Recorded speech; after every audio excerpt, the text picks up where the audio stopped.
ఆ సంగతి ఈ భైరవ బాబాయే చెప్పగలడు. ఆ పిల్ల ఏ త్యాగం చేయాలో అప్పుడే తెలుస్తుంది నీకు. అయితే బాగా గుర్తుంచుకో, ఈ పని కేవలం పెళ్లి కాని ఆడపిల్ల వల్ల మాత్రమే సాధ్యపడుతుంది. నువ్వు గనక ఒక కన్నెపిల్లని తీసుకురాగలిగినట్లయితే అప్పుడు నువ్వు నీ ప్రాణాలు ఇచ్చుకోవలసిన అవసరం ఏమాత్రం ఉండదు. 3 రాత్రులు శ్మశానంలో కూర్చునుండి చివరికి బలైపోవడానికి ఏ కన్నిపిల్లైనా ఎలా ఒప్పుకుంటుంది? పైగా ఏం బలివ్వాలో తనకి తెలియపోతే ఎలా? స్వామీజీ, ఇది జరిగే పనిలా లేదు. ఎందుకంటే నా కుటుంబంలో ఎవరికి ఇలాంటి వాటి మీద నమ్మకం లేదు. వాళ్ళకి కోపం కూడా వస్తుంది. ఒకటి బాగా గుర్తుంచుకో, మీ చిన్న జాతకంలో అతి ఘోరమైన తలరాత రాసి ఉంది. తనకి రెండో పెళ్లి జరిగినా ఎలాంటి లాభమూ ఉండదు. ఈ సమస్యకి పరిహారం చేయకపోతే నీ మనవడి విషయంలో ఏం జరిగినా జరిగిపోవచ్చు. నీళ్లల్లో మునిగి చనిపోవచ్చు, మంటల్లో చిక్కుకుని మాడిపోవచ్చు, లేదంటే నెత్తి మీద పిడుగుపడినా పడవచ్చు. అంత మాట అనకండి స్వామి, మా చిన్న విషయంలో అంత మాట అనకండి. ఈ ముసలి వయసులో మా చిన్నకి ఏం జరిగినా తట్టుకోలేను నేను. మా చిన్నాని రక్షించాలి మీరు. మీకు కావాల్సింది కన్నెపిల్లే కదా, నేను తప్పకుండా తీసుకొస్తాను. ఒకవేళ కన్నెపిల్ల ఎవరు దొరక్కపోతే నేను నా ప్రాణాలైన బలిచ్చేస్తాను. కానీ యజ్ఞం జరిగి తీరాలి, ఇది జరిగి తీరాలి స్వామి. ఇంకోటి కూడా వినండి అమ్మగారు, ఈ పని ఇవాల్టి రాత్రి కల్లా జరిగిపోవాల్సి ఉంటుంది. ఎందుకంటే అమావాస్యకి ఇంకా 3 రోజులే వ్యవధి ఉంది. ఆ రోజు రాత్రే ఆ బలి ఏదో ఇచ్చి తీరాల్సిందే. అంతేకాదు, కన్ని పిల్లతో పాటుగా నువ్వు 20,000 రూపాయలు కూడా నీతో పాటు తీసుకురావాల్సి ఉంటుంది.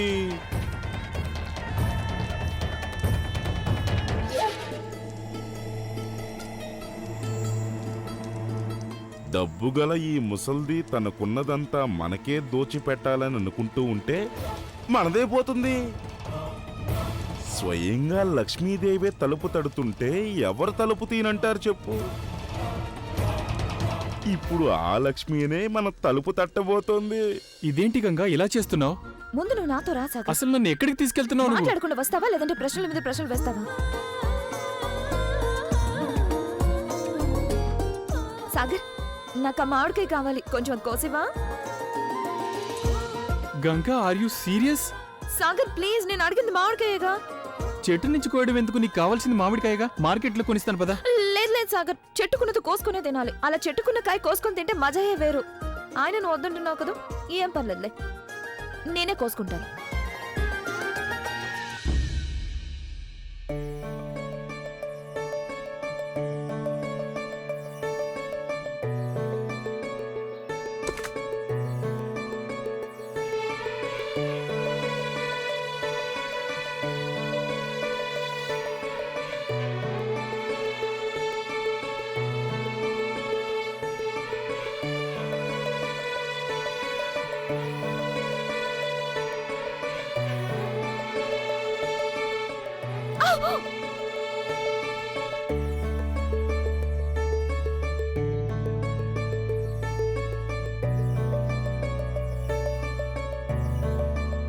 గంగా కొంచెం ఉండు, చెట్టు దిగిరా దిగిరా దిగిరా అమ్మంటుంటే నేను కోసిస్తానులే. చెయ్యవు, నెమ్మదిగా దిగు. జారిపడ్డావంటే పెద్ద ప్రాబ్లం అయిపోతుంది. ఉండు.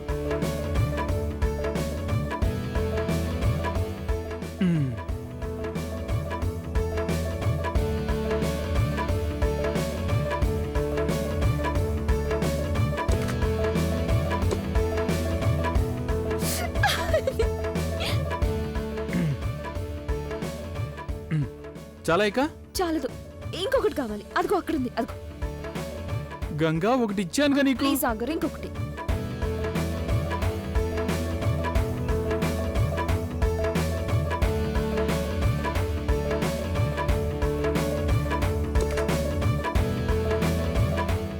One minute.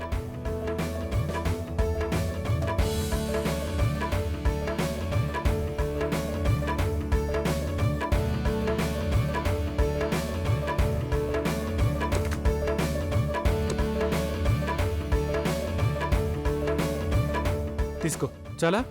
ఇక ఇంటికి వెళ్దామా? ఇంటికి లేకపోతే ఎందుకలే. అబ్బో వద్దు సాగర్ వద్దు, నేను ఇప్పుడు ఇంటికి రాను. మరి మ్మ్.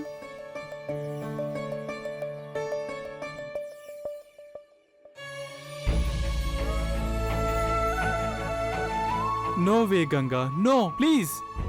అక్కడ ప్లీజ్ ప్లీజ్ సాగర్.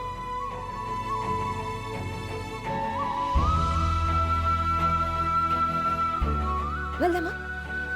పద.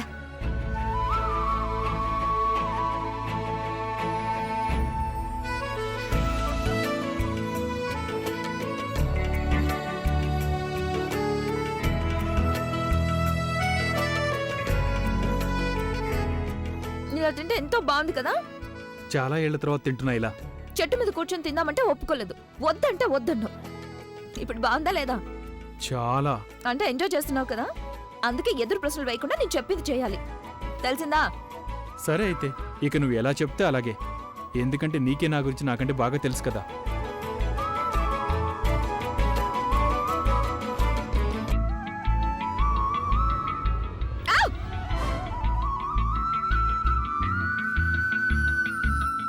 సారీ అక్క, మా బిల్లం కూడా కొంచెం కిందకి పడేవా? తీసుకో. అదేంటక్క, బిల్లం కూడా కింద పడేయడం రాదా? ఇందులో అంత నవ్వడానికే ఉంది. నాకు సరిగ్గా విసరడం రాదనుకుంటున్నావా నువ్వు? సాగర్, నువ్వంతా మర్చిపోయినట్టున్నావు. ప్రతిసారి నేనే నిన్ను ఓడించేదాన్ని, గుర్తులేదేమో నీకు? ఇదిగో హలో, నేనే ఓడించేవాడిని నిన్ను. చాలే పెద్ద. నేను నిజమే చెప్తున్నానుగా. అదే గనుకైతే ఇప్పుడే తేల్చేద్దాం ఎవరు నిజం చెప్తున్నారు, ఎవరు అబద్ధం చెప్తున్నారు. ఓ పని చేద్దాం, కర్ర బిల్ల ఆడదాం. అప్పుడు చూద్దాం ఎవరి బిల్ల ఎంత దూరం వెళ్తుందో. హ్మ్.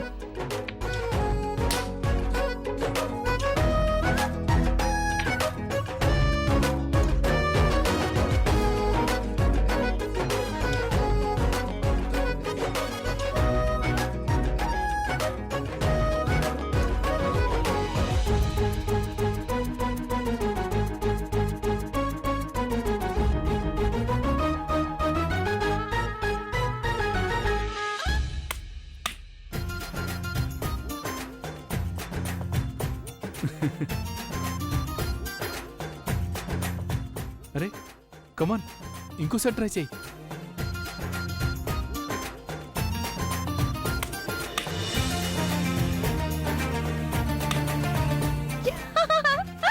చూసావా, నువ్వే ఓడిపోయావు. అవునులే, నువ్వే గెలిచావు. చాలా.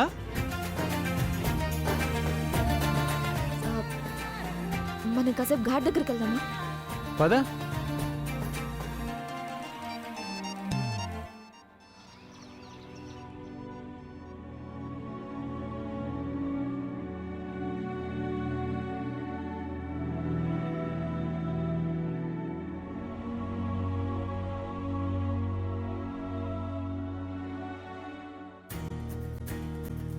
నలుపు తెలుపున కాటుక కళ్ళకు రంగు రంగు గలనిచ్చిందెవ్వరు, దిక్కులొచ్చులకు రెక్కలు తొడిగిందెవరు, నిదుర మరిచిన రెప్పల జంటకు సిగ్గు మరుమారు ఇచ్చిందెవ్వరు, ఒక్క నునుపులో మెరుపై వచ్చిందెవరు.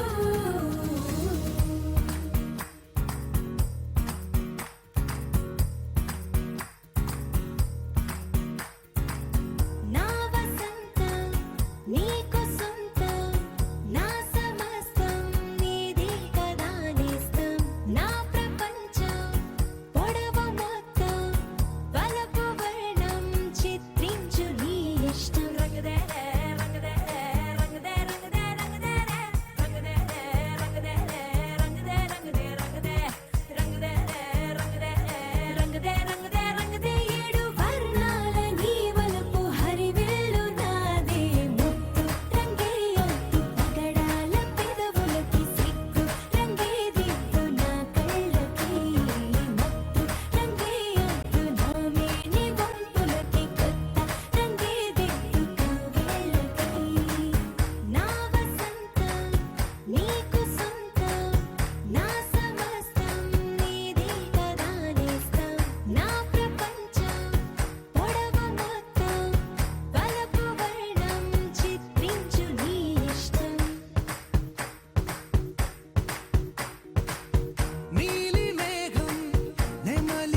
నేను తలబెట్టబోయే ఒక మహాయజ్ఞానికి గాను నువ్వు వరుసగా 3 రాత్రులు ఒక కన్నె పిల్లని శ్మశాన ఘట్టానికి తీసుకురావాల్సి ఉంటుంది.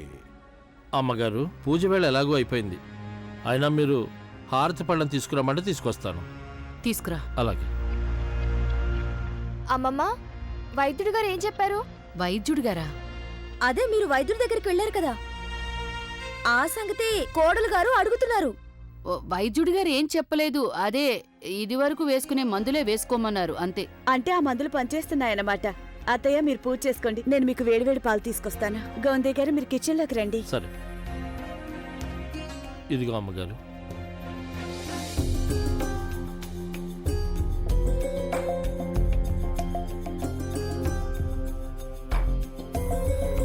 శ్మశాన ఘట్టానికి రాగల కన్నెపిల్లని నేనెలాగని వెతుక్కోవడం? పైగా బలివ్వడానికి కూడా ఒప్పుకునే కన్నెపిల్ల నాకెక్కడని దొరుకుతుంది? మా చిన్న కోసం ఏం చేయడానికన్నా సిద్ధపడేవారు ఎవరున్నారని. కానీ ఆ పని జరగకపోతే నేను నా ప్రాణాలని ఇవ్వాల్సి వస్తుంది. సాలికి రమ్మడా, నువ్వే నాకేదో ఒక దారి చూపించు. చూసావా, నేను నిన్ను కర్రబిల్ల ఆటలో ఓడించానా లేదా? ఏదో నన్నే ఓడిస్తానన్నావు కదా, ఓడిపోయావుగా నువ్వే. చాలే కబుర్లు ఇప్పుడు చెప్పు. చెప్పుకో. క్రికెట్ లో ఎప్పుడు నేనేగా నేను ఓడించేవాడిని. పనికి మళ్ళీ కబుర్లు చెప్పకు నువ్వు. పనికి మాలిన కబుర్లు చెప్తున్నానా? ఆ, నేనేగా నువ్వే గెలిచేవాడిని గెలిచాను. ఇప్పుడు.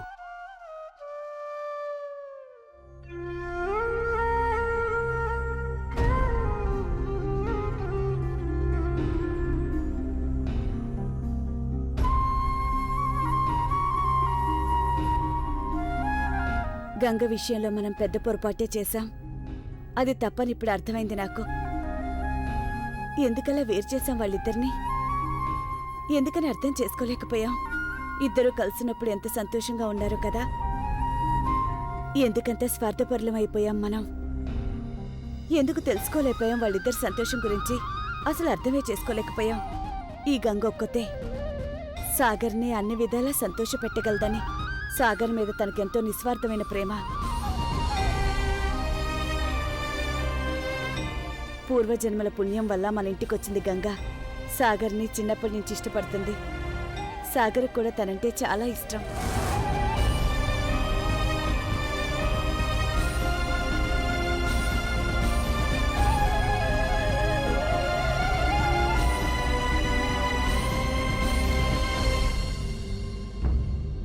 నేను సాగర్ పేరిట తిలకం పెట్టేసుకున్నాను. తనకి ఇక ఏ ఆపద రాదు. మీరిక మీ చిన్న గురించి బెంగ పెట్టుకోకండి.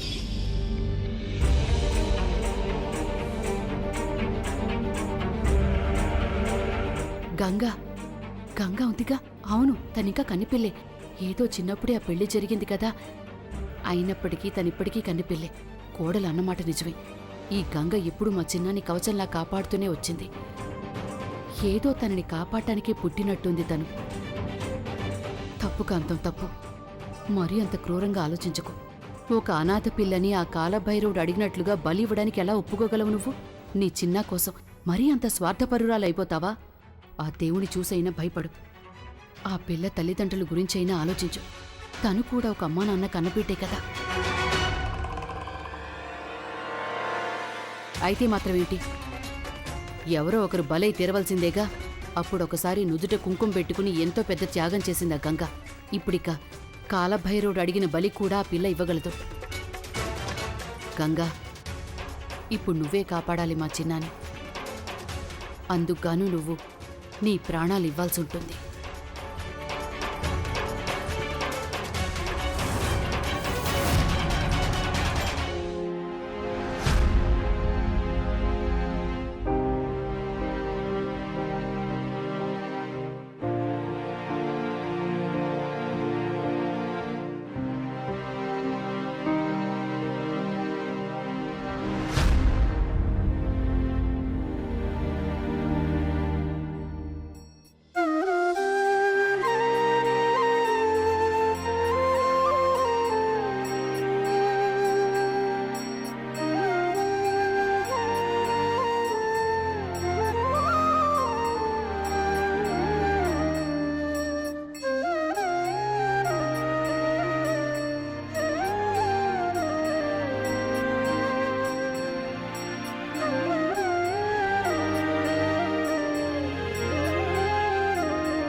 నా తప్పు నేను తెలుసుకున్నాను.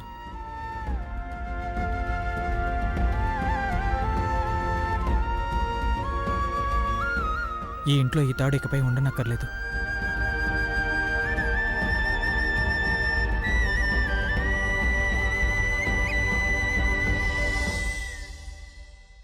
శబ్బాష్ నాన్న. సుఖంగా ఉండు ప్రదీప్.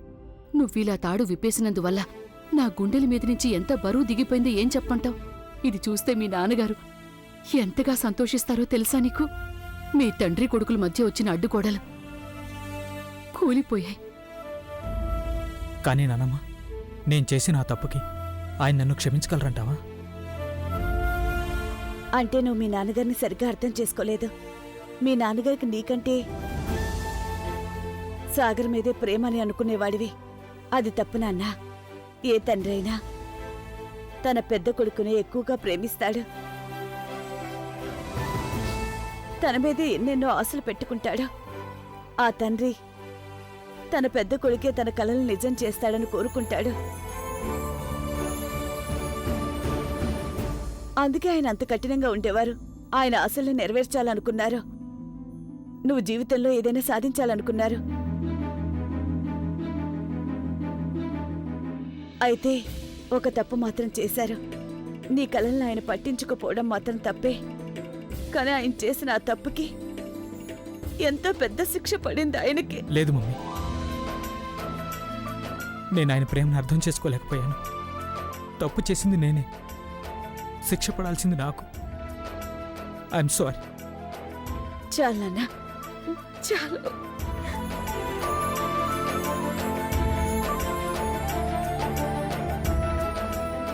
ఇదేనేమో ఆ శాలిగ్రాముడి నిర్ణయం. విధిని ఎవరు మార్చగలరు? స్వామివారు చేసిన యజ్ఞం వల్ల ఈ కుటుంబానికి జాహ్నవి బారి నుంచి విమోచన లభించింది.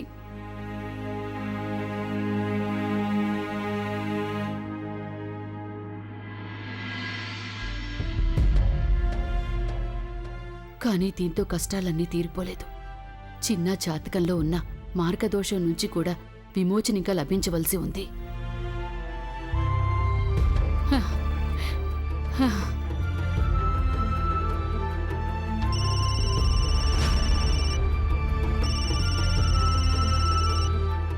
చాలు, ఇక బాధపడకు.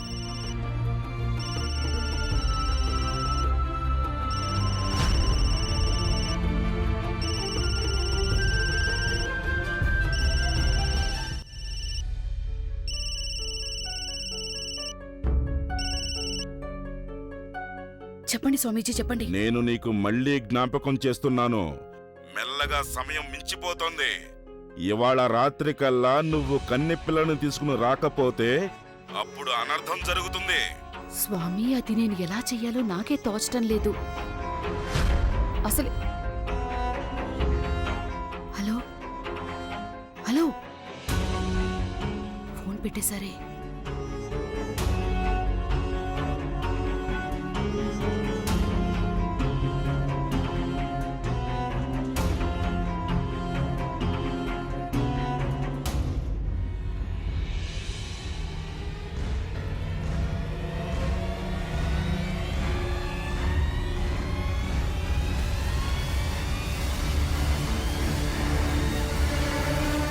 నిజంగానే నాకున్న వ్యవధి చాలా తక్కువ.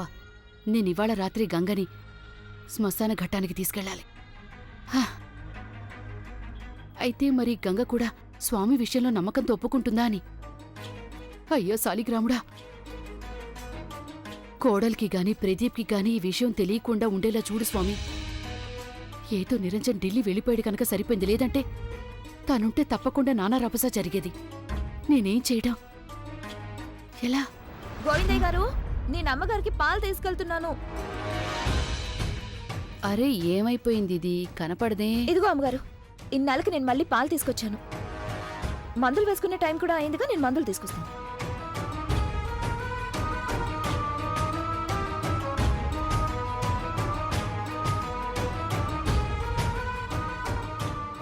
ఇప్పటికీ నీకన్నీ జ్ఞాపకం ఉన్నాయి కదూ గంగా? ఎందుకు గుర్తుండవు అమ్మగారు? ఏదో కొన్నాళ్ల పాటు మన మధ్య కోపతాపాలుండొచ్చు. కానీ నా మనసులో మీ మీదున్న ప్రేమ, గౌరవం అವೆలా తగ్గిపోతే చెప్పండి? అయితే ఇప్పటికీ నీకు చిన్న మీద అంత ఇష్టం ఉందా?